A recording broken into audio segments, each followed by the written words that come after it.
Ready, set, go? Ready? Little mini one? Little mini one. Okay.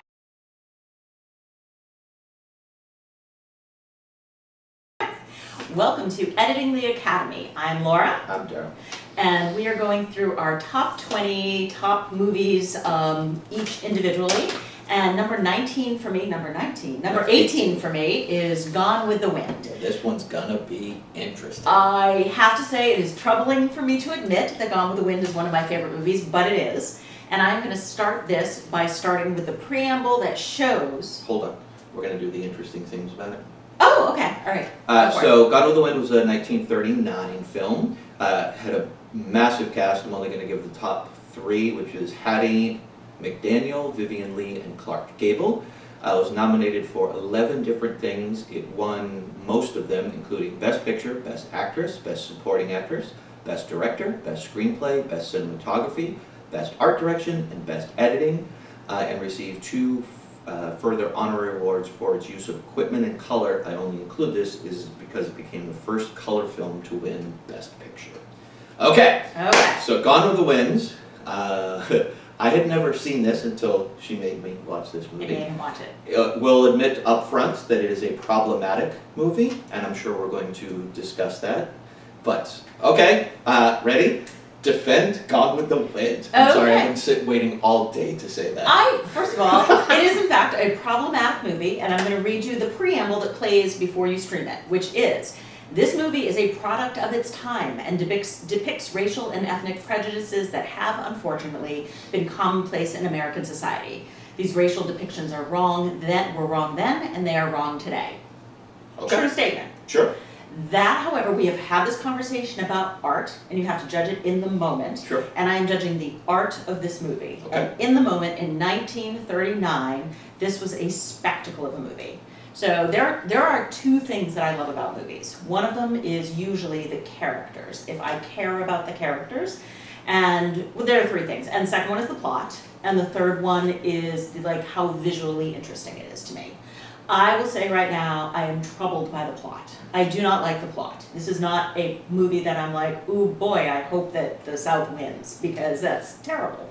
It is very clear up front, like this is a dream of the South that we are attempting and we yearn for again. Wildly racist and problematic because, and that's what I wrote down, the whole message is we were all better off when white Southern men ran the country and everybody else knew their place. Yep. That is what they are trying to get back to. So I do not support the plot. I do not like the plot.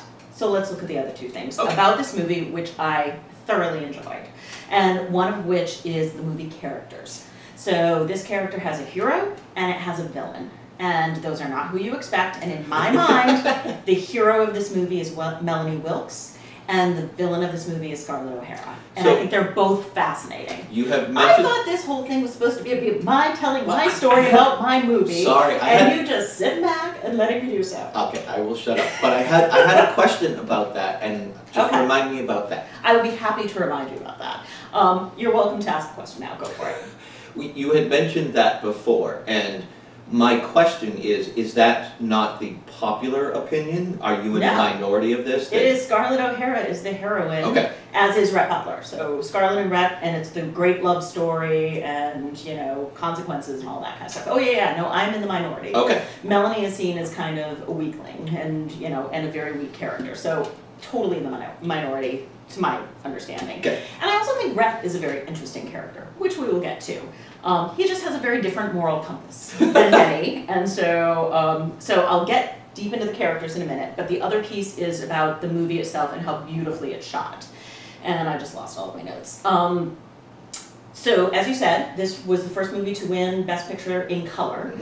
1939. Another Best Picture movie does not win until 1951. Oh, wow. An American in Paris. So not only was this incredibly new, but it wasn't matched again for a very long time, for almost 20 years. So groundbreaking in the moment. Okay. Totally groundbreaking in the moment. So you have this epic cinematography between the burning of Atlanta and the scenes with all of the dying soldiers in the streets and all of the things that are happening as far as the eye can see.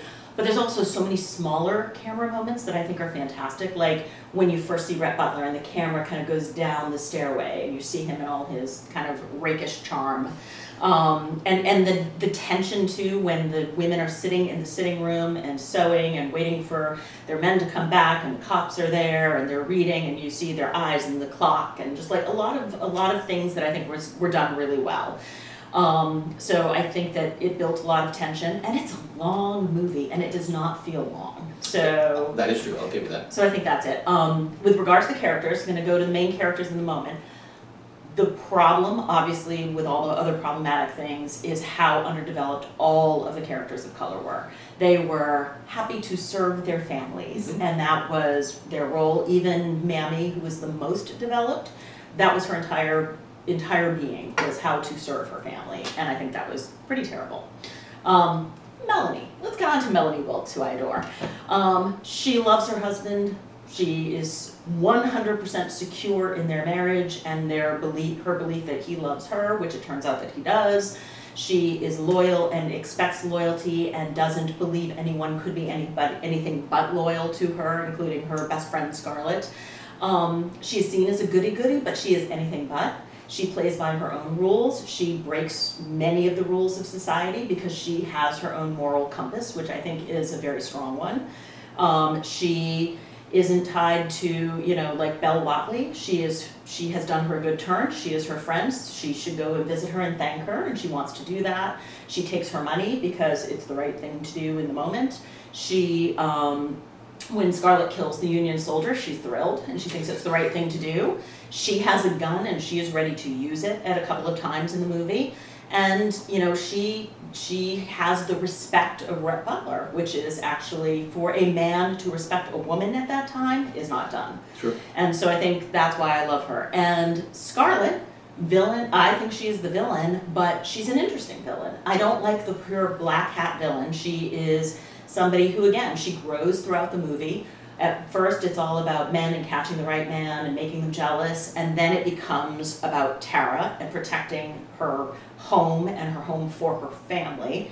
And then she finally does learn her lesson of who loves her and who doesn't, but it's too late, and so she has to live with the consequences. So I enjoy this movie with all of its problems, and I totally shut you down before, so bring it on. Totally fine. No, bring it on. That's what we had to establish, is you were supposed to 4 or 5 minutes of just defending it, and then we'd have a bit of a back and forth. I interrupted, you've interrupted me before too. I totally have, yes. Alright, so a couple things that I will acknowledge about this, and this is probably one of the most epic movies, definitely for its time. Outside of Lawrence of Arabia, I can't honestly think of a movie that is more epic. Good point, yeah. It does a very good job of having these very large moments and then quickly go into a very small, intimate moment. And it handles both of them with equal care. So that aspect of it, the directorial choices, the framing, the cinematography, which it won for, is absolutely phenomenal. And I don't disregard that. As I told you before, I have 2 problems with this movie. One, the obvious racism and the time and the dream of the South and bringing that back Very so problematic. white men can be in charge again. That's a problem for me. And it's hard to get beyond that. The second one is I've never really fully enjoyed period piece romance stories. Oh, okay. That it doesn't matter, we have a lot of Victorian ones, we have a lot of ones of 1900s. A bunch of white women sitting around complaining about their love lives and that they can't find the right man has never been interesting to me. This one is more than that, but that's essentially the core of it. It is that. A bunch of very rich, well-to-do people with a lot of time on their hands going through some pretty traumatic stuff. I mean, they're in the middle of a war. True. But that's the core of it, and that's the thing that keeps coming back to is that, and I've never been interested in that. But think about it, that is the only thing women had, if they had any agency over anything, which they often didn't, they didn't get told, they were told who they were going to marry. Absolutely. If they had any agency at all, it was about the man in their life. Absolutely. And that's a big, big if. So I think if you're going to have a story set in historical times that is accurate to the period, Like, there's not a lot for women at those times. And I acknowledge that that is a fallacy of And we're heading mine. backwards, but that's a whole other story. But go ahead. That's a fallacy of mine, not the stories that are being told. Mhm. You are 100% correct. If you were not allowed to have a job, own property, and basically be a human being, Right. this is the only thing you were going to focus on. But But it's not fun for you. it's just not fun for me. Dangerous Liaisons, however, is Mhm. immensely fun for me because Right. it's the opposite side of that. It's all the scandal and the manipulation that anyway. The puppet strings are Correct. held by the woman in that scenario. So those two things make this movie very difficult for me to watch. I Totally don't think it's a understand. movie that I'm ever going to go back and visit, Mm-hmm. but I fully acknowledge the very large pros of what this movie does and does right, particularly for its time. There are people who are directing today, big name directors, who could not pull this kind of movie Mhm. off with that juxtaposition of grand and small. Right. There's a lot of, it's a balancing act. There are a lot of negatives to this movie, which I fully acknowledge, and there are a lot of positives to the movie. And I think that, for me, the positives outweigh the negatives because they're acknowledged. For you, it sounds like the negatives outweigh the positives, which I fully understand. For me, the problem comes in when somebody doesn't acknowledge or see the negatives. Yeah. Like, you gotta see them, you've gotta say them, you gotta call them out, and then you can talk about why. You know, it's Roman Polanski, you know? It is. It's like, man, that's not a good guy, but he made some beautiful art. And so how do we balance that? You can love something for all of its flaws. I mean, 99.9% of any marriage, that's what happens. Like, There you go. you can still love people for their flaws. You can still love a piece of art even though you can acknowledge that it has flaws with it. Yeah. It's if you champion the flaws where that becomes the problem. Absolutely. Like, the story is not a good one, and I'm super glad that it didn't have a happy ending. That's the other thing. It doesn't have a happy ending. No, This no, was no. a great romance. Which I appreciated. That doesn't have a happy ending, and I absolutely love that. So the big question, which I know you've given a lot of reasons why you do enjoy this movie, but why does this one make your top 20 list? For me, it is, so a couple of things. First of all, it is like the epicness, and it's one of those, it's got such rewatchable value.